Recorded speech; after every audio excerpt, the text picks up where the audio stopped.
York. She is such a riot. Give a nice warm welcome to Becca Beberaggi!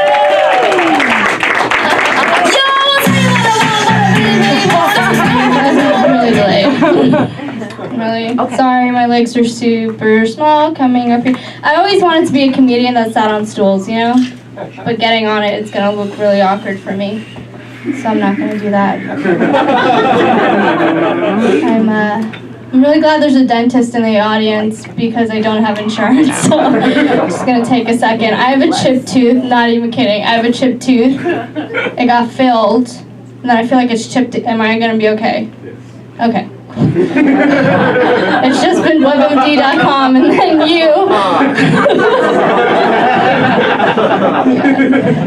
So blessed. Honestly, it's been keeping me up at night. I was like, this is the money maker, you know? Wow. Life is pretty good though, you know. I just got a niece. Yeah, she was on sale.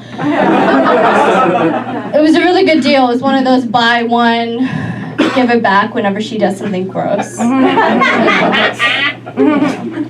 It's a really good purchase. You know, with this niece, my social media game has gone from here to infinity, you know. Posting pics, getting followers. I don't want a child, okay? Because look at my size, I'll fall over. But, you know, with this baby, you know, she's beautiful, okay? She's beautiful. She has perfect skin, which I hate about her. And, you know, and yeah, there is a little chip on my shoulder because my whole life I was the beautiful baby with the perfect skin, and now she exists. So, you know, I got a teacher who's boss. So guess what, guys? I found out she was born 7 pounds, but guess what? I was born 3, so who wins? I do.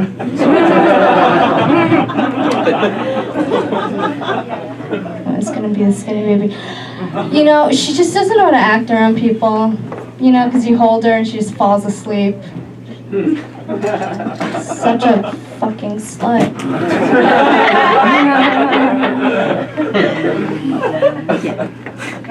I was on the subway and I saw the most beautiful example of motherhood, you know. There's this woman holding her baby in the front backwards backpack thing. And she was holding that baby with such security, love, and fear. And I was like, that's motherhood. And then I realized I knew I'm not ready to be a mother because I was holding my coffee thermos the exact same way.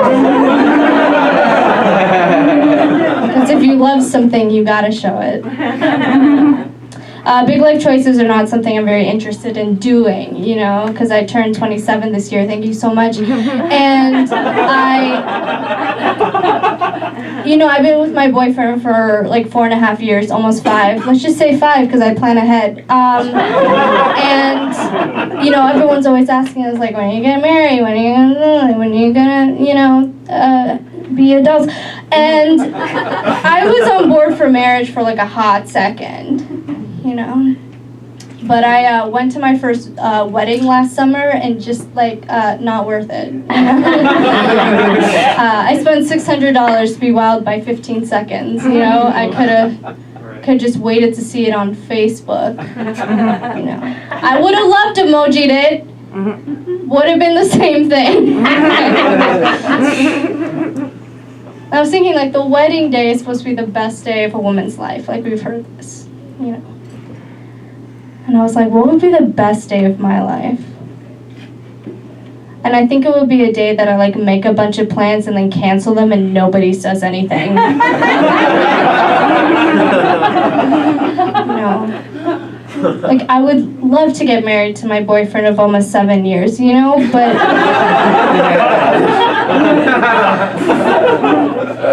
I don't want to like go to my wedding, you know? I have to put pants on, I'm not interested. If there are more than 5 people there, hard pass. And like, I don't need to get married to show the world that I love my boyfriend of like 11 years, okay? What I need is to gain access to his white privilege through a legal binding contract. Can't a girl get what she wants? It's super, super hard. Yeah, so guys, I'm a tiny human. Thank you. Thank you so much.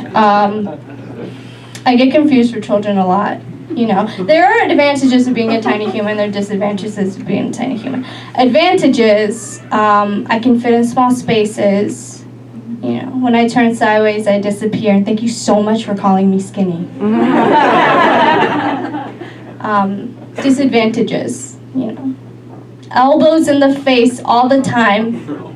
You know, sometimes the light sensor in my apartment building just ignores me. And, you know, people think they can talk to me whenever they want. You know, because I live in New York City, so a lot of people on the sidewalk all the time. And every day, at least one person stops me holding their child's hand and asks me if I'm okay. And if I need help getting home. And every time I'm asked that, I just start sobbing because it's a really loaded question. I'm not okay. I have no idea when my period's coming and I just say 2 dinners. I'm not okay. It's really hard. A lot of weird things happen in the street. Do you guys cackle here? You say no. I don't know. I haven't been catcalled in LA. And I think it's because in New York I'm a model. And before coming here, I mean, I was not humbled, but now I am. I get catcalled in New York a lot, but in really weird ways. I actually got catcalled last week. This guy was like, "Yo, miss, you speak English?"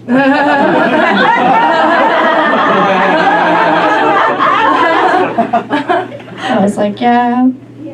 And he goes, okay, second question, because he has more prepared. He's like, "You better be older than 17, because I'm on my 3rd offense." I know, but so honest, though, so refreshing. It's hard to find a good man. I'm going to leave you on this. I'm super poor, you know. I'm not, my hair isn't long for fashion. There are holes in this jacket. And I'm going to give you an example of how poor I am, okay? The other day, my left headphone stopped working, and I just had to come to terms with the fact that ear was never going to hear music again. Hey guys, my name is Becca.